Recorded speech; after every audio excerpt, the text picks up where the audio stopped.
പ്രസവവേദനയൊക്കെ വലിയ വേദനയായിരുന്നു എനിക്ക് അവിടെ ഉണ്ടായി. കാരണം നമുക്ക് അടുത്താരില്ല. കൊച്ചിനെ ജസ്റ്റ് ഒന്ന് കണ്ടത്. ഭയങ്കര ഡെലിവറി എപ്പോൾ വേണമെങ്കിലും ഉണ്ടാവും. ചിലപ്പോൾ പെയിൻ നേരത്തെ വരാം. അപ്പം കരുതിയിരുന്നോളാനായിട്ട് പറഞ്ഞിട്ടുണ്ടായിരുന്നു. അപ്പം ബി പി നോക്കുമ്പോഴാണ് ബി പി കൂടുതലായിരുന്നു. ചെക്ക് ചെയ്ത് നോക്കിയപ്പോൾ അത് കഴിഞ്ഞ് ഒരു ദിവസം രാവിലെയും വൈകിട്ടും പോയിട്ട് നമ്മൾ കൊച്ചിന് അനക്കമൊക്കെ നോക്കാൻ വേണ്ടി പോകുന്നൊക്കെ ഉണ്ടായിരുന്നു. അതൊന്നും കുഴപ്പമില്ല, എല്ലാം ഓക്കെ ആയിരുന്നു. കയറി വരണം. അമ്മ വന്നിട്ട് പറയണം ഞങ്ങൾ കണ്ണൂരേക്ക് പോകാൻ പെട്ടെന്ന്. ഞാൻ എന്തിനാ കണ്ണൂർ പോകുന്നത്? കൊച്ചിനെ കൊണ്ട് കണ്ണൂർ പോകാണ്. കൊച്ചിന് കരയുന്നില്ല, എന്തോ ശ്വാസം എടുക്കാനൊക്കെ എന്തോ ബുദ്ധിമുട്ടാണ്. അപ്പോൾ welcome back to our channel. അപ്പോൾ പുതിയ വീഡിയോയ്ക്ക് എല്ലാവർക്കും സ്വാഗതം. അപ്പം ഇന്ന് ഞാൻ നിങ്ങളായിട്ട് ഷെയർ ചെയ്യാൻ പോകുന്നത് എൻ്റെ ഡെലിവറി എക്സ്പീരിയൻസ് ആണ് കേട്ടോ. അപ്പം ഞാൻ പ്രഗ്നൻ്റ് ആണെന്ന് കൺഫേം ചെയ്യുന്നത് 2021 ജനുവരി 16 കേട്ടോ. ഡേറ്റൊക്കെ നല്ല കറക്റ്റായിട്ട് ഓർമ്മയുണ്ട്. അപ്പം എല്ലാ മാസത്തെയും യാതൊരുവിധ കുഴപ്പമില്ലായിരുന്നു കേട്ടോ. ബി പി ഷുഗറൊക്കെ നോർമലായിരുന്നു, എല്ലാ കാര്യങ്ങളും നോർമലായിരുന്നു. പിന്നെ സ്കാനിങ്ങിൽ പ്ലാസൻ്റയ്ക്ക് കട്ടി കുറവായിരുന്നു എന്ന് 3-ാം മാസത്തെ സ്കാനിങ്ങിൽ തന്നെ പറഞ്ഞിട്ടുണ്ടായിരുന്നു. അതുകൊണ്ട് തന്നെ കുറേ സൂക്ഷിക്കണം എന്ന് പറഞ്ഞിട്ടുണ്ടായിരുന്നു കേട്ടോ. അപ്പം വെയിറ്റ് എടുക്കരുത് അങ്ങനെ ഒരു ഇത് പറഞ്ഞിട്ടുണ്ടായിരുന്നു. 5th മന്തിൽ സ്കാനിങ് ചെയ്തപ്പോഴും അവരത് തന്നെയായിരുന്നു പറഞ്ഞത്. പ്ലാസൻ്റയ്ക്ക് കട്ടി കുറവായിട്ട് ഡെലിവറി എപ്പോൾ വേണമെങ്കിലും ഉണ്ടാകും. ചിലപ്പോൾ പെയിൻ നേരത്തെ വരാം. അപ്പം കരുതിയിരുന്നോളാനായിട്ട് പറഞ്ഞിട്ടുണ്ടായിരുന്നു അവർ. അപ്പം വേറെ യാതൊരുവിധ കുഴപ്പങ്ങളൊന്നും ഇല്ലായിരുന്നു. ഞാനൊരു ഗവൺമെൻറ് ആശുപത്രിയിലായിരുന്നു കേട്ടോ കാണിച്ചുകൊണ്ടിരുന്നത്. അടുത്തുള്ള ഒരു ഗവൺമെൻറ് ഹോസ്പിറ്റലായിരുന്നു കാണിച്ചുകൊണ്ടിരുന്നത്. അപ്പം അവിടെ ഡോക്ടർ രേഷ്മ എന്ന് പറഞ്ഞ ഡോക്ടറായിരുന്നു കേട്ടോ. അപ്പം ആള് പ്രൈവറ്റ് ആയിട്ട് ചെറിയൊരു ക്ലിനിക്ക് പോലെ ഒരു റൂമിൽ അവിടെ നോക്കുന്നുണ്ടായിരുന്നു. അപ്പോൾ അവിടെയായിരുന്നു ഞാൻ കാണിച്ചുകൊണ്ടിരുന്നത്. അപ്പം ഒരു ഓണം ഒക്കെ ആയിട്ടോ, ഏകദേശം 9-ാം മാസത്തിനൊക്കെ അടുത്ത് എത്തിയിട്ടുണ്ടാവായിരിക്കണം. ഓണത്തിൻ്റെ ടൈമൊക്കെ ആയിട്ടോ. ഓണമൊക്കെ കഴിഞ്ഞ് ഒരു ഓഗസ്റ്റ് 28-ാം തീയതി ഡോക്ടറിനെ നോർമലി പോകുന്ന പോലെ മന്ത്ലി ചെക്കപ്പിനായിട്ട് പോകുമായിരുന്നു ഹോസ്പിറ്റലിൽ.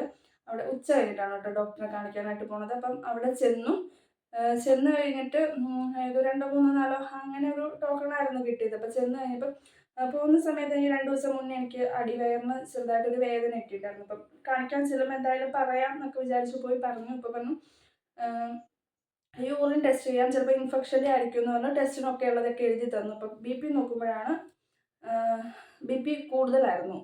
ചെക്ക് ചെയ്ത് നോക്കി. അപ്പോൾ അത് കഴിഞ്ഞപ്പോൾ ഒരു 10 മിനിറ്റ് കൂടി കഴിഞ്ഞ് പിന്നെയും ചെക്ക് ചെയ്ത് നോക്കി. അപ്പോഴും കുറവൊന്നും ഉണ്ടായില്ല. പിന്നെ ഡോക്ടർ ഹോസ്പിറ്റലിലേക്ക് വിളിച്ച് പറഞ്ഞു അവിടെ ലേബർ റൂമിലേക്ക് ചെല്ലാൻ പറഞ്ഞു. അവിടെ ഒരു അരമണിക്കൂർ നേരം അവിടെ കിടത്തി. എന്നിട്ട് അതിനുശേഷം പിന്നെയും നോക്കുമ്പോഴും എൻ്റെ ബി പി നോർമൽ ആകുന്നില്ല, കൂടി തന്നെയായിരുന്നു ഇരിക്കുന്നത്. അപ്പം തിരിച്ച് അവിടുന്ന് നോക്കിയിട്ട് തിരിച്ച് ഞങ്ങളെ ഡോക്ടറുടെ അടുത്തേക്ക് പറഞ്ഞു വിട്ടു. അപ്പോൾ ഡോക്ടർ ഞങ്ങളോട് ചോദിച്ചു വീട് എവിടെയാണെന്നൊക്കെ ചോദിച്ചു, അടുത്താണോന്നൊക്കെ അറിയാനായിട്ട്. അപ്പോൾ വീടും സ്ഥലവും കാര്യങ്ങളൊക്കെ പറഞ്ഞു കൊടുത്തപ്പോൾ ഡോക്ടർ പറഞ്ഞു നമുക്ക് ഇന്നിവിടെ അഡ്മിറ്റ് ആവാം, വീട്ടിൽ നിന്ന് ആരോടെങ്കിലും സാധനങ്ങളൊക്കെ ആയിട്ട് വരാനായിട്ട് വിളിച്ച് പറഞ്ഞോളാൻ പറഞ്ഞു. നമ്മൾ ചോദിച്ചു പോയിട്ട് നാളെ വന്നിട്ട് അഡ്മിറ്റ് ആയാൽ മതിയോ എന്ന് ചോദിച്ചു. അപ്പോൾ ഡോക്ടറൊന്നും പറ്റത്തില്ല, ഇന്ന് തന്നെ അഡ്മിറ്റ് ആവണം എന്ന് പറഞ്ഞു. അങ്ങനെ നമ്മൾ ഡോക്ടർ ഹോസ്പിറ്റലിലേക്ക് വിളിച്ച് പറഞ്ഞ് അവിടെ അഡ്മിഷനൊക്കെയുള്ള പേപ്പേഴ്സൊക്കെ ശരിയാക്കി നേരെ ഹോസ്പിറ്റലിലേക്ക് പോയി. അങ്ങനെ ഡോക്ടറെ കാണിക്കാൻ വേണ്ടി വന്നു ഞങ്ങൾ 28-ാം തീയതി രാവിലെ. 28-ാം തീയതി 3 മണി 4 മണി ആ ഒരു ടൈം ആയപ്പോഴത്തേക്ക് ഞങ്ങൾ ഹോസ്പിറ്റലിൽ അഡ്മിറ്റായി. വീട്ടിലേക്ക് വിളിച്ചു പറഞ്ഞു. വീട്ടിൽ നിന്ന് എൻ്റെ അച്ഛൻ സാധനങ്ങളൊക്കെ ആയിട്ട് വന്നു. അപ്പോൾ ഞാനും അമ്മയും കൂടിയാണ് ഹോസ്പിറ്റലിൽ എല്ലാ പ്രശ്നം കാണിക്കാൻ പോയിക്കൊണ്ടിരുന്നത്. കാരണം കൊറോണ സമയം ആയിരുന്നുകൊണ്ട് ഒരുപാട് പേർക്കൊന്നും പോകാൻ പറ്റത്തില്ല. അപ്പോൾ ഞാനും അമ്മയായിരുന്നു കാണിക്കാൻ പോയിക്കൊണ്ടിരുന്നത്. അപ്പോൾ ഞങ്ങൾ രണ്ടും ഹോസ്പിറ്റലിൽ അഡ്മിറ്റായി. വീട്ടിൽ നിന്ന് സാധനമൊക്കെ ആയിട്ട് വന്നു. പിന്നെ യൂറിൻ ടെസ്റ്റ് ചെയ്തു, ഇൻഫെക്ഷൻ ആണെന്ന് പറഞ്ഞു. അപ്പം അതിന് ഇഞ്ചക്ഷൻ എടുക്കണം എന്ന് പറഞ്ഞു. രാവിലെയും വൈകിട്ട് 2 നേരം ഇഞ്ചക്ഷൻ പറഞ്ഞു. പിന്നെ ബി പി ഇടുന്നതിന് ഇഞ്ചക്ഷൻ ആയിരുന്നോ ഗുളികയായിരുന്നോ എന്ന് ഓർക്കുന്നില്ല കേട്ടോ. കാരണം 2 ഇഞ്ചക്ഷനും കാര്യങ്ങളൊക്കെ ഉണ്ടായിരുന്നുകൊണ്ട് കഴിക്കുന്നുണ്ടായിരുന്നു. അപ്പം അഡ്മിറ്റ് ആയതിനു ശേഷം ബി പി ഒക്കെ നോർമലായി. ഡെയിലി ഇഞ്ചക്ഷനൊക്കെ ചെയ്തുകൊണ്ടിരുന്നു. അപ്പം ശരിക്കും എൻ്റെ ഡേറ്റ് എന്ന് പറയുന്നത് സെപ്റ്റംബർ 14, 15 അങ്ങനെയായിരുന്നു പറഞ്ഞിട്ടുണ്ടായിരുന്നത്. പിന്നെ അഡ്മിറ്റ് ആകുന്നത് ഓഗസ്റ്റ് 22. അപ്പോൾ ഭയങ്കര ടെൻഷനായിരുന്നു കേട്ടോ. അയ്യോ ഇനി ചിലപ്പോൾ വിചാരിച്ചൊക്കെ ബി പി ഒക്കെ നോർമലായി കഴിഞ്ഞിട്ടുണ്ടെങ്കിൽ തിരിച്ച് വീട്ടിലേക്ക് വിടുമായിരിക്കും. അപ്പം ആ ഒരു ടൈമിൽ വന്നാൽ മതിയായിരിക്കും അങ്ങനെയൊക്കെ വിചാരിച്ചു. പിന്നെ വിചാരിച്ചു ഇനി എന്നിട്ട് പിറ്റേ ദിവസമായി ഒരനക്കവും ഇല്ല. 29-ാം തീയതി എല്ലാ ദിവസവും രാവിലെയും വൈകിട്ടും പോയിട്ട് നമ്മുടെ കൊച്ചിൻ്റെ അനക്കമൊക്കെ നോക്കാൻ വേണ്ടി പോകുന്നൊക്കെ ഉണ്ടായിരുന്നു. അതൊന്നും കുഴപ്പമില്ല, എല്ലാം ഓക്കെ ആയിരുന്നു. പിന്നെ പിന്നെ വിചാരിച്ചു ഓക്കെ ഇനി 14-ാം തീയതി വരെ വേറെ പ്രത്യേകിച്ച് അനക്കങ്ങളോ കാര്യങ്ങളൊന്നും ഇല്ലായിരുന്നു. അപ്പം 14-ാം തീയതി വരെ ഇങ്ങനെ കിടക്കേണ്ട വരുമോ അങ്ങനെയൊക്കെ ചിന്തിച്ചേ.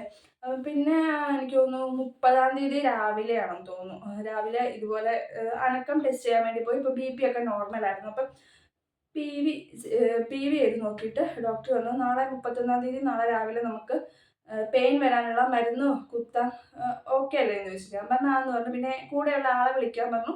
അമ്മയോടും പറഞ്ഞു ഓക്കെ പറഞ്ഞു. അങ്ങനെ 31-ാം തീയതി രാവിലത്തേക്കുള്ളത് എല്ലാം സിസ്റ്റേഴ്സിനെയൊക്കെ പറഞ്ഞ് റെഡിയാക്കിയിട്ട്. അപ്പം 31-ാം തീയതി രാവിലെ 4 മണിക്ക് വരണം. അപ്പം അതിന് മുന്നേ നമ്മൾ രാവിലെ കാപ്പി കുടിച്ച് ഒക്കെ വരണം. അപ്പം അത് അത്രയും രാവിലെ 4 മണി സമയത്തൊന്നും ക്യാൻറ്റീനൊന്നും ഓപ്പൺ ആവില്ല. അതുകൊണ്ട് നമ്മൾ തലേദിവസം മേടിച്ച് വെക്കണം.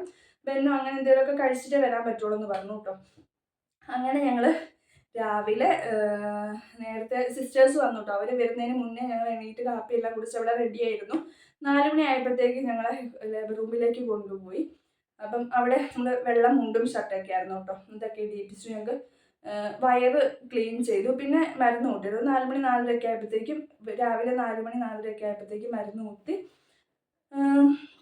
കുറേ നേരം കഴിഞ്ഞപ്പോൾ എൻ്റെ കൂടെ വേറൊരു ആളും കൂടി ഉണ്ടായിരുന്നു കേട്ടോ. ഒരു ലക്ഷ്മി എന്ന് പറയുന്നൊരു ചേച്ചിയും കൂടി ഉണ്ടായിരുന്നു നേരെ ഓപ്പോസിറ്റ് കിടക്കുന്നത്. അപ്പം ഞങ്ങൾക്ക് രണ്ടാൾക്കും ഒരേ സമയത്തായിരുന്നു മരുന്നൊക്കെ കുത്തിയത്. അപ്പം ആൾക്ക് കുറേ കഴിഞ്ഞപ്പം വേദനയൊക്കെ വരാൻ തുടങ്ങി. അപ്പം എനിക്ക് യാതൊരു കണക്കും ഇല്ല. 5 മണി കഴിഞ്ഞു, 6 മണി കഴിഞ്ഞു, 7 മണി കഴിഞ്ഞു, 8 മണി കഴിഞ്ഞു. ആ ഒരു ടൈമൊക്കെ ആയപ്പോഴത്തേക്ക് പുള്ളിക്കാരിക്ക് ചെറുതായിട്ട് വേദനയൊക്കെ വരാൻ തുടങ്ങി. വേദന വരുന്നുണ്ടെന്ന് അവരോട് പറഞ്ഞു. അവരിടയ്ക്ക് വന്ന് നോക്കുന്നുണ്ട്. അപ്പം എന്നെ നോക്കുമ്പോൾ എനിക്ക് യാതൊരു കുഴപ്പമില്ല. പുള്ളിക്കാരി അവിടെ ഇരുന്ന് വേദനിക്കുന്നുണ്ട്, കരയുന്നുണ്ട്, സംഭവങ്ങളൊക്കെ ഞാൻ കാണുന്നുണ്ട്. എനിക്കൊരു 11 മണി 11:30 ഒരു 12 മണിയായിട്ട് എനിക്ക് യാതൊരു അനക്കവും ഒരു വേദനയോ കാര്യങ്ങളോ ഒന്നും എനിക്ക് വന്നില്ല. എൻ്റെ അപ്പുറത്തുള്ള ആളാണെങ്കിൽ ഞാൻ രണ്ടും ഒരേ സമയം 4 മണിക്ക് കയറി. പുള്ളിക്കാരി 4 മണി 11 മണി 11:30 ആ ഒരു ടൈമിൽ പുള്ളിയുടെ ഡെലിവറി കഴിഞ്ഞ് പുള്ളിക്ക് ആൺകൊച്ചാണെന്ന് പറയുകയും ചെയ്തു കേട്ടോ. പിന്നെ രാവിലെ എന്നെ ഡെലിവറിക്ക് കയറ്റിയ സമയത്ത് BP ചെക്ക് ചെയ്ത് നോക്കുന്ന സമയത്ത് എനിക്ക് BP ഭയങ്കര കൂടുതലായിരുന്നു. അപ്പം മരുന്നൊക്കെ വെച്ചിട്ടുണ്ടായിരുന്നു. ഡോക്ടറെയൊക്കെ വിളിച്ചു പറഞ്ഞു. ഡെലിവറി ആ കുറേ നേരത്തേക്ക് അതുപോലെ തന്നെയായിരുന്നു കേട്ടോ ഉണ്ടായിരുന്നു. BP കുറഞ്ഞതേ ഇല്ല. അപ്പം ഈ 11:30 ആയിട്ട് പുള്ളിക്കാരിയുടെ ഡെലിവറി ഒക്കെ കഴിഞ്ഞു. എനിക്ക് വേറെ മാറ്റങ്ങളൊന്നും ഉണ്ടായില്ല. അപ്പം എനിക്ക് പേടിയാവാൻ തുടങ്ങി. കർത്താവ് ഇനി കീറി മുറിക്കേണ്ടി വരുമോ? കാരണം പുള്ളിക്കാരിക്ക് വേദന വന്നു, എനിക്ക് വന്നില്ല. പുള്ളിക്കാരി ഒരേ സമയം കയറ്റി. ആളുടെ പ്രസവം കഴിഞ്ഞു. ആള് കൊച്ചിനെ കൊണ്ട് അവിടെ ഇരിക്കുന്നു. ഞാൻ അതേ കിടപ്പ് കിടക്കുന്നു. എനിക്ക് വേദന വരുന്നില്ല, ഒരു അനക്കവും ഇല്ല. അപ്പം ഇടയ്ക്ക് പിന്നെ ഒരു 12 മണിയൊക്കെ ആകാനായപ്പോഴത്തേക്ക് എനിക്ക് ചെറുതായിട്ട് വേദനയൊക്കെ അവിടെ ഇവിടെയൊക്കെ വേദനയൊക്കെ വരാൻ തുടങ്ങി.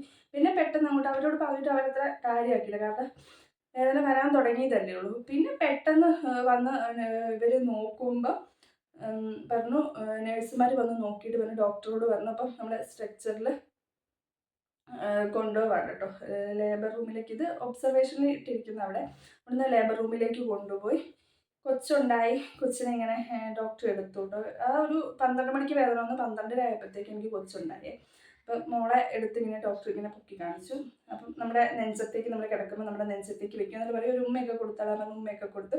പിന്നെ ഡോക്ടർ നമ്മളോട് ബുക്കിൽ കൂടി കട്ട് ചെയ്യാമെന്ന് പറഞ്ഞ് കട്ട് ചെയ്ത് കൊണ്ടുപോയി. നമുക്ക് പിന്നെ എൻ്റെ ഒരു മൈൻഡിൽ പലരും പറഞ്ഞു കേട്ടിട്ടുണ്ടായിരുന്നു, നമ്മൾ ഈ നോർമൽ ഡെലിവറി കഴിഞ്ഞ് അവർ കീറുന്നുണ്ടല്ലോ, കീറിയിട്ട് സ്റ്റിച്ച് ചെയ്യുമ്പോൾ അവർ പച്ചയ്ക്കാണ് സ്റ്റിച്ച് ചെയ്യുന്നത്, നല്ല വേദന ഉണ്ടാവും. അപ്പം ഞാൻ ആ ഒരു ഇതിലാണ് പോകുന്നത്. പക്ഷെ എൻ്റെ കേസിൽ എന്നോട് ഡോക്ടർ പറഞ്ഞു കീറാൻ നേരത്തും ഇഞ്ചക്ഷൻ വെച്ചു എന്നാണ് തോന്നുന്നത്. ഇഞ്ചക്ഷൻ അതെനിക്ക് ഓർമ്മയില്ല. പക്ഷെ സ്റ്റിച്ച് ചെയ്യാൻ നേരത്ത് ഇഞ്ചക്ഷൻ വെക്കുന്നുണ്ട്, സ്റ്റിച്ച് ചെയ്യാമെന്ന് പറഞ്ഞിട്ടാണ് ചെയ്തത്. അപ്പം എനിക്ക് അതിൻ്റെ പെയിനോ കാര്യങ്ങളോ ഒന്നും ഉണ്ടായില്ല കേട്ടോ.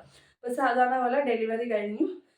എന്നെ അവിടെ അപ്പുറത്തേക്ക് നമ്മൾ ഒബ്സർവേഷനിലിരുന്ന ആ ഒരു ലേബർ റൂമിൻ്റെ അവിടെ തന്നെ എന്നെ മാറ്റിട്ടോ.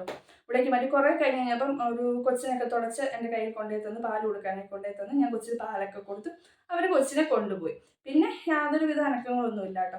പിന്നെ കുറച്ച് കഴിഞ്ഞപ്പോൾ എൻ്റെ അമ്മ കയറി വരികയാണ്. അമ്മ വന്നിട്ട് പറയുകയാണ് ഞങ്ങൾ കണ്ണൂരേക്ക് പോകാമെന്ന്. പെട്ടെന്ന് ഞാൻ വെച്ച് എന്തിനാണ് കണ്ണൂർ പോകുന്നത്? കൊച്ചിനെ കൊണ്ട് കണ്ണൂർ പോവാണ്.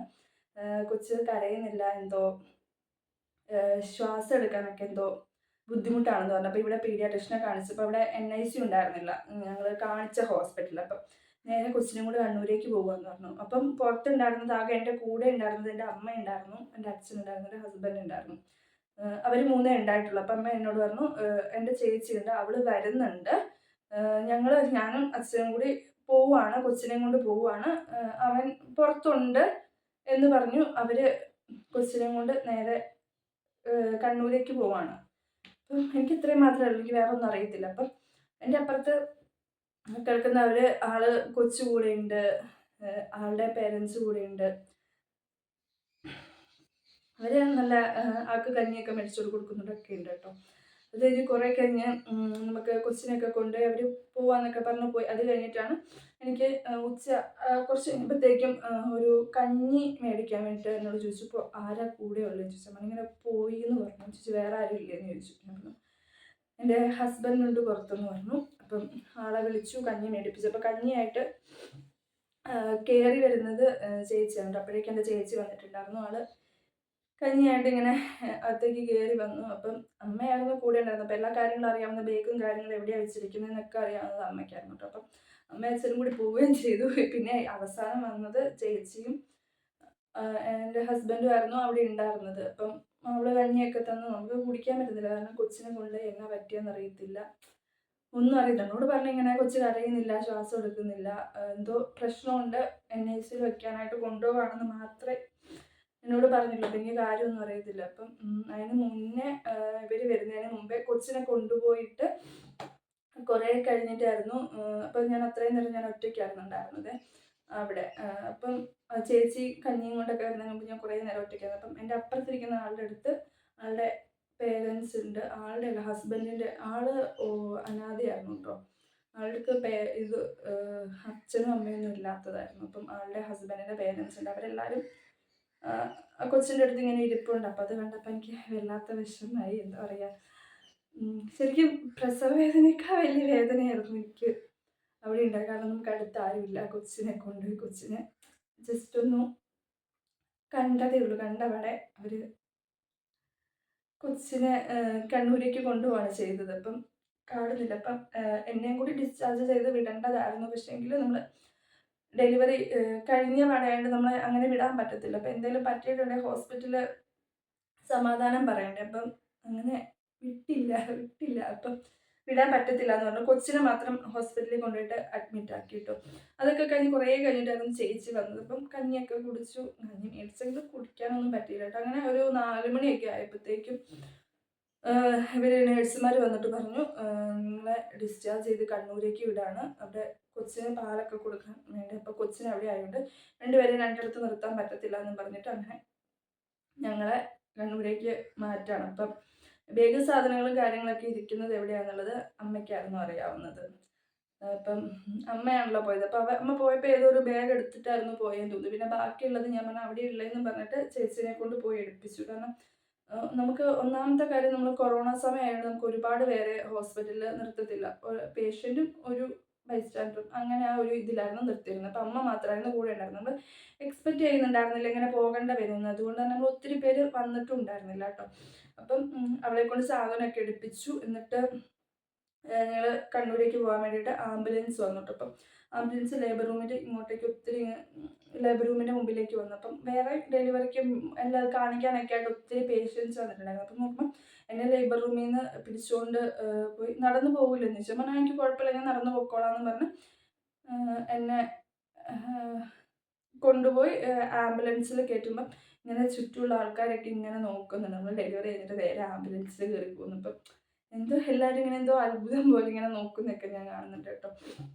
അങ്ങനെ പോയി. അപ്പം എൻ്റെ കയ്യിൽ ഫോൺ ഉണ്ടായിരുന്നില്ല. എൻ്റെ ഫോൺ ചേച്ചിയുടെ കയ്യിലോ ഹസ്ബൻഡിൻ്റെ കയ്യിലോ ആരുടെയൊക്കെ കയ്യിലായിരുന്നു കേട്ടോ. അപ്പം അങ്ങനെ ഞാൻ അവിടെ വരുമ്പോഴത്തേക്കും നമ്മുടെ അഡ്മിഷനും കാര്യങ്ങളൊക്കെ ശരിയാക്കി അവിടെ ഒരു ബെഡൊക്കെ സെറ്റാക്കി. കൊച്ച് NICUലായിരുന്നു ഉണ്ടായിരുന്നത്. അപ്പം അവിടെ കാര്യങ്ങളൊക്കെ സെറ്റാക്കി എനിക്കവിടെ ഒരു ബെഡൊക്കെ റെഡിയാക്കി ഞാൻ നേരെ പോയി അങ്ങോട്ടേക്ക്. അപ്പോഴും കൊച്ചിനെ കാണിക്കുന്നില്ല കേട്ടോ. കൊച്ചിനെ 24 മണിക്കൂർ, 24 48 മണിക്കൂർ NICUൽ വെക്കണം എന്ന് പറഞ്ഞു. അങ്ങനെ അവിടെ വെച്ചിരിക്കുകയായിരുന്നു കേട്ടോ. അങ്ങനെ കുറച്ച് കഴിഞ്ഞപ്പം എന്താ പറയുക, അവിടെ ചെന്നു. അവിടെ അഡ്മിറ്റായി. അപ്പോഴും ഇവരൊക്കെ 100 ആവശ്യത്തിനായിട്ട് സാധനങ്ങൾ മേടിക്കാൻ അതിന് വേണ്ടിയിട്ട് ഇതിന് വേണ്ടിയിട്ടൊക്കെ പോകും. അപ്പം ഞാനിവിടെ അവിടെ ലേബർ റൂമിൽ കിടന്നത് തന്നെ അവിടെ ഒറ്റയ്ക്ക് ഇങ്ങനെ ഒരു ബെഡിലിങ്ങനെ ഇരിക്കുകയാണ്. അപ്പം എൻ്റെ കയ്യിൽ ഫോണില്ല. ആരെയും കോൺടാക്ട് ചെയ്യാൻ അവരെവിടെയാണെന്ന് അറിയത്തില്ല. എൻ്റെ കയ്യിൽ ഫോണില്ല. ഫോൺ അവരുടെ കയ്യിലായിരുന്നുള്ളത്. അപ്പം ഞാൻ മാത്രം ആ ഒരു ബെഡിൽ ഇരിപ്പുണ്ട്. അമ്മ ഓൾറെഡി കൊച്ചിൻ്റെ അടുത്ത് എപ്പോഴും ആൾ വേണം. അപ്പം NICUയുടെ മുമ്പിലായിരുന്നു അമ്മ. ചേച്ചി എന്തൊക്കെയോ സാധനങ്ങൾ എന്തൊക്കെയോ മേടിക്കാനൊക്കെ ആയിട്ട് ചേച്ചിയും പോയി. അപ്പം ഞാൻ തൊട്ടടുത്തിരുന്ന ആളുടെ കയ്യിൽ നിന്ന് ഒരു ഫോൺ മേടിച്ചിട്ട് ഞാൻ വിളിച്ചിട്ട് പറഞ്ഞു എൻ്റെ ഫോൺ കൊണ്ടുപോയി തരാൻ പറഞ്ഞ്. അങ്ങനെ എൻ്റെ ഫോൺ എൻ്റെ കൈ കിട്ടി. പിന്നെ നമ്മൾ സ്റ്റാറ്റസ് ഒക്കെ ഇടില്ലായിരുന്നു കേട്ടോ. കൊച്ചിന് കുഴപ്പമൊന്നുമില്ല എന്നറിഞ്ഞേ. കൊച്ചിന് കുഴപ്പമൊന്നുമില്ല. എന്നാലും 48 മണിക്കൂർ വെക്കാം, കുഴപ്പമൊന്നുമില്ല, കൊച്ച് കരഞ്ഞു, അങ്ങനെ ഇഷ്യൂ ഒന്നും ഇല്ല എന്ന് പറഞ്ഞു. ഓക്കെ, പിന്നെ നമ്മൾ കൊച്ചുണ്ടായതിൻ്റെ സ്റ്റാറ്റസും കാര്യങ്ങളൊക്കെ ഇട്ടു, അങ്ങനെ പോയി. അപ്പം അന്നൊരു ദിവസം കൊച്ചിനെ NICU വെച്ചുകൊണ്ട് അപ്പം അവള് അവിടെ നിൽക്കേണ്ടി വന്നു. എൻ്റെ അടുത്ത് ചേച്ചിയും കൊച്ചിൻ്റെ അടുത്ത് അമ്മയും. അങ്ങനെ രണ്ടുപേരും അവിടെ നിന്ന്, ബാക്കിയുള്ളവർ പോയി കേട്ടോ. എൻ്റെ ഹസ്ബൻഡും എൻ്റെ അച്ഛനും അവർ പോയി.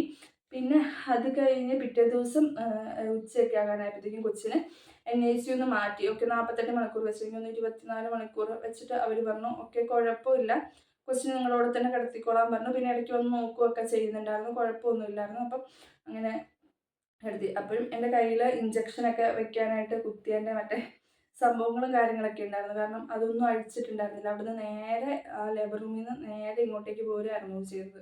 അപ്പം ഒന്നാമത്തെ കാര്യം, എൻ്റെ കേസ് കണ്ടീഷൻ ഇവിടെയുള്ളവർക്ക് അറിയത്തില്ല. അപ്പം ഞാൻ അവിടുന്ന് ഡിസ്ചാർജ് ചെയ്ത് വന്നതായിരുന്നു. അപ്പം എൻ്റെ സംഭവം കയ്യിലൊന്നും ഊരിയിട്ടില്ല, ഇഞ്ചക്ഷൻ എടുക്കുന്നില്ല. അപ്പം ഒരു ദിവസം വെറുതെ ഇരുന്ന് പിറ്റേ ദിവസം ഞാൻ അവരോട്, അവിടുത്തെ നേഴ്സുമാരോട് പോയി പറഞ്ഞ് എൻ്റെ കയ്യിൽ കുത്തിയിരിക്കുന്ന ഇഞ്ചക്ഷൻ എടുക്കാൻ വേണ്ടി കുത്തിയിരുന്നതൊക്കെ ഞാൻ അഴിച്ചു മാറ്റി.